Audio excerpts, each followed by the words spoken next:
Hi, everybody. My name is Lee McQueen, and I'm chiming in once more on the 2016 primary race. We're coming up to our very last Super Tuesday when the big enchilada, as Bernie Sanders calls it, California, votes among other states, do their voting.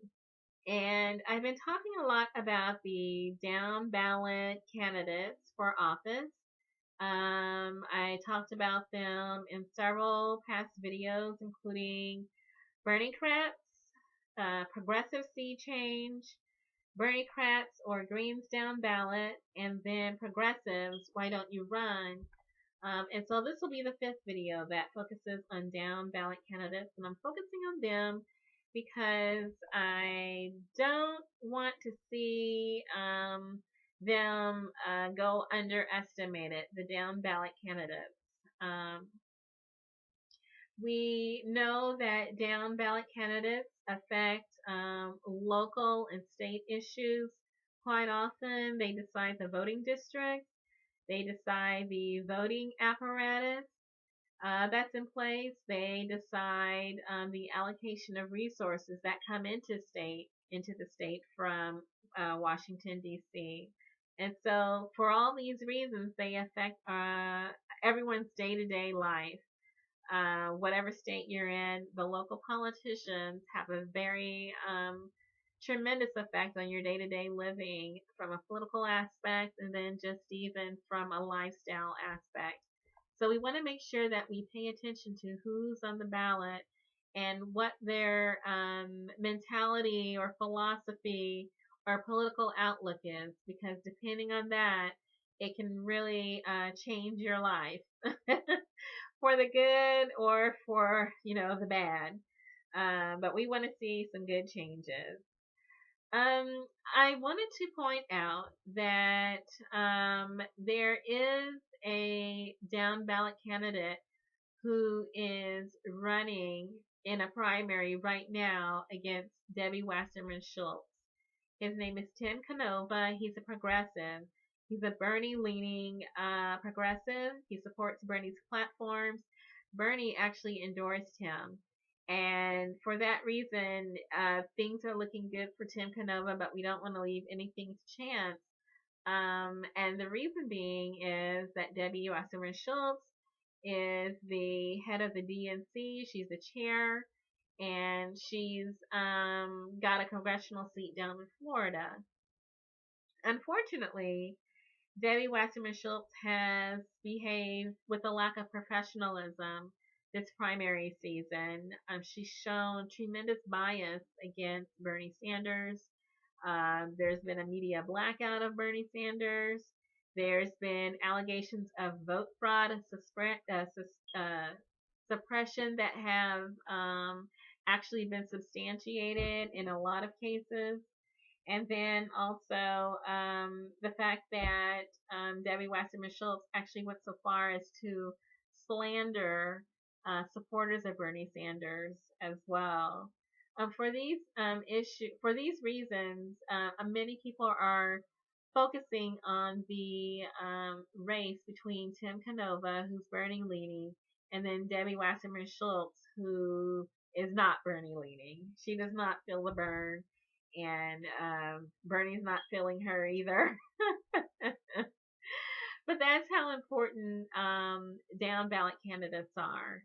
And so we're looking for Tim Canovas to run, and then not only run, but also win this primary season.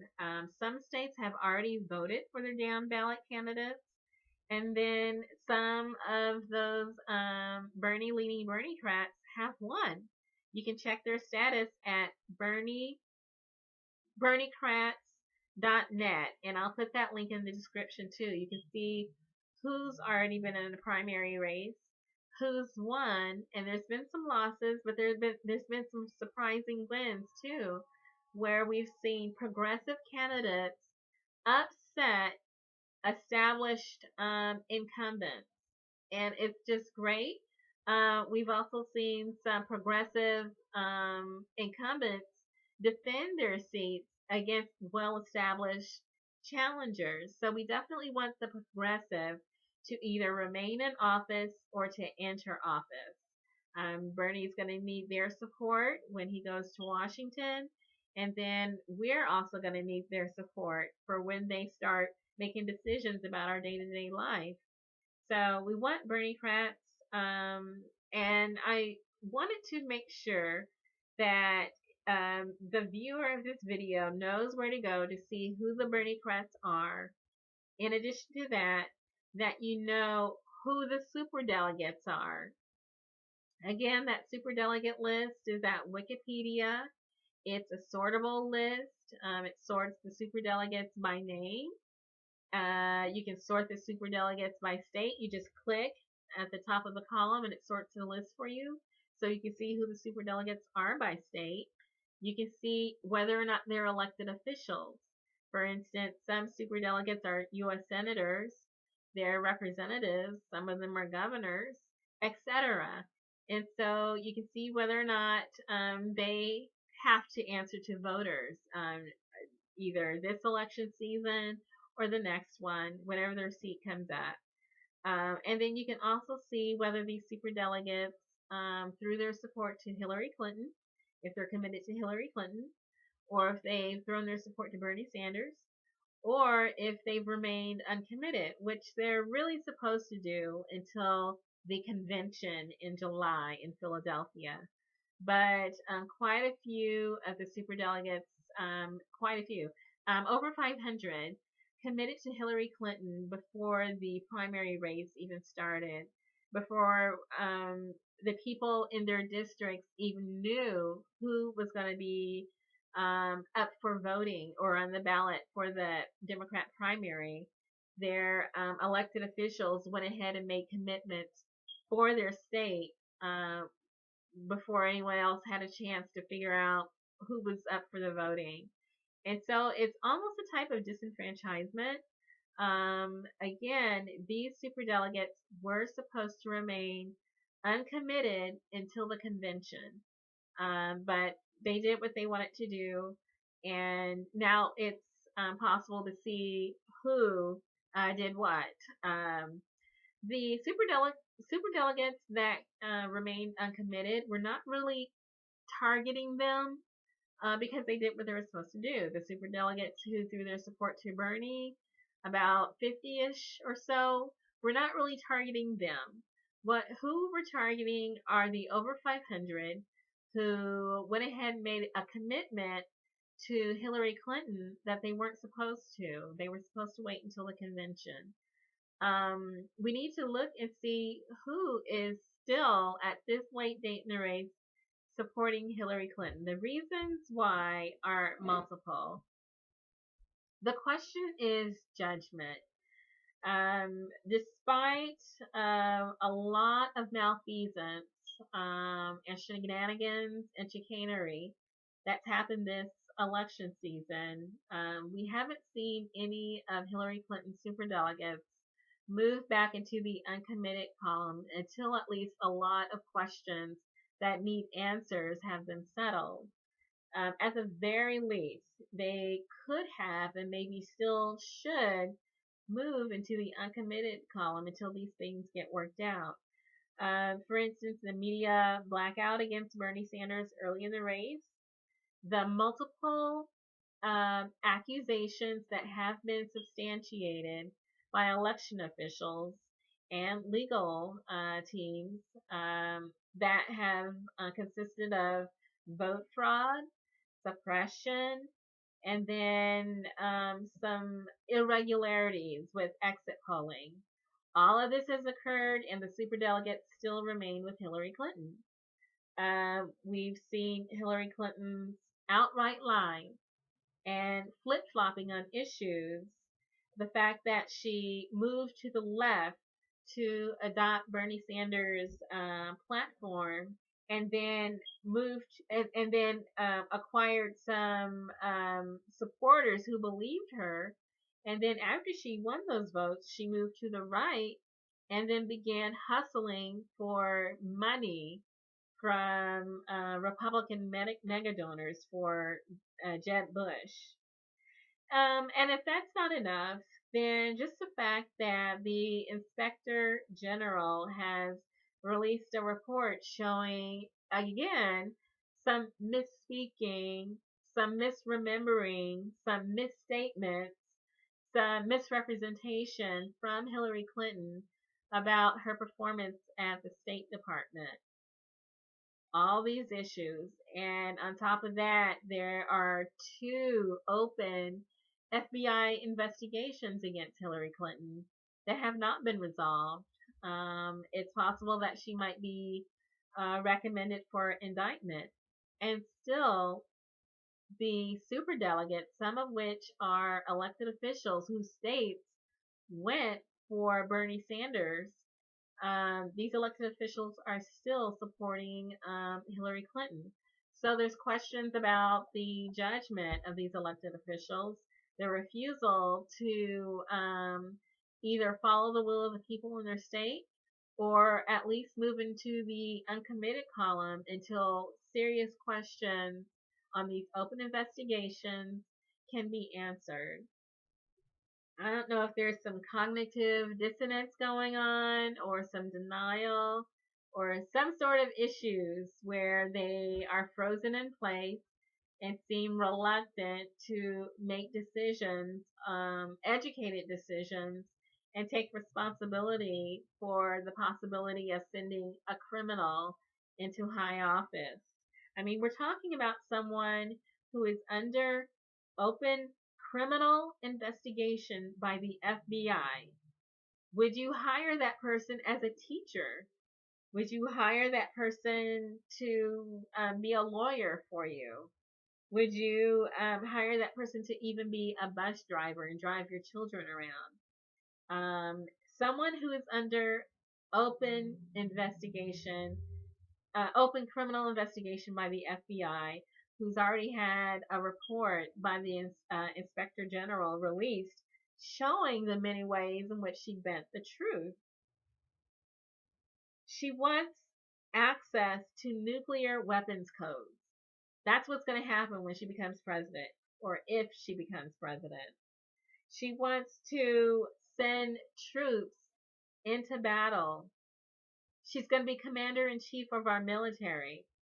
Someone who misremembers, misrepresents, who misspeaks, who's got a history of untrustworthiness. And yet these superdelegates still maintain support and seem poised to overcome the will of the voters to throw support to Hillary Clinton. And the question is, why? After all of this that we, the voters, have seen, the electorate, the citizens, after we've seen all this, then we know that the superdelegates have seen all this. Why do they maintain support for Hillary Clinton with all of her issues? And this is just I just named things that happened this primary season. We haven't even begun to discuss what happened in 2008. We haven't even begun to discuss her performance at the State Department. Besides the email question, but the war hawk attitude, the constant battles and unrest in the Mideast that have not been resolved under her leadership, the Clinton Foundation and the possibility that there's been money laundering, bribery, some sort of malfeasance there. That besides all that, we're talking about just this year. And then have we even begun to discuss her votes as a senator, pro-fracking, pro-trans-Pacific Partnership, pro-bankruptcy law, pro-Patriot Act, pro-Iraq war concerns? As First Lady, her support for NAFTA, welfare reform, the crime bill, all the issues of her participation in silencing and threatening and bullying victims of Bill Clinton's sexual harassment, and in one case, rape that we know about.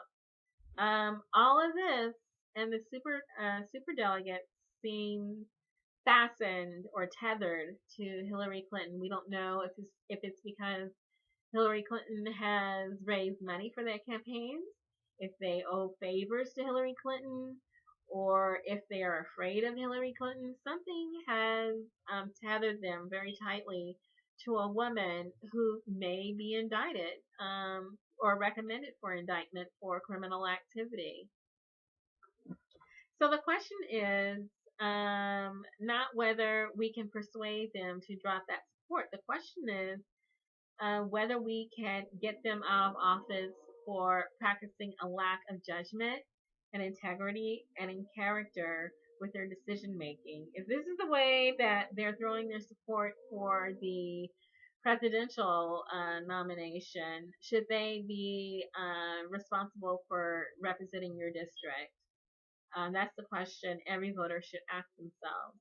So, after you come up with the answer, yes or no, and hopefully your answer is no, we do not want an elected official representing this district if they're willing to vote to send a woman under criminal investigation by the FBI into high office to be the commander-in-chief of our military, to represent the United States at the United Nations, to interact with foreign heads of state, to have access to military weaponry, including nuclear military weaponry, to have the ability to declare war or make an executive order. We don't want that. So if there's an elected official who's willing to overlook all these questions about Hillary Clinton and continue to lend blind support, for whatever reason, they might need to be escorted out of their office. And the way that you do that is to look at that superdelegate list that's at Wikipedia, and the link is going to be in the description. And then you can make sure to keep track of which elected official was stubborn and refused to listen to reason, refused to either go back into the uncommitted column until a lot of these questions are answered, or, well, preferably that, at the very least, do that, remain uncommitted, or endorse Bernie, who is not under investigation by the FBI. And then the BernieCrats.net list. So we're looking for people to remove from office. At the same time, we want to move people into office. So say, for instance, you're in California, you're voting next week. There is a long list of people who are Bernie leaning that are wanting to enter office as a down ballot candidate. Consider sending that person into office and pushing out the Clinton supporters who are possibly up for election this cycle, or maybe as their seats come open, they can be removed for their lack of judgment. Okay, good luck, and I hope it works out for you and for us.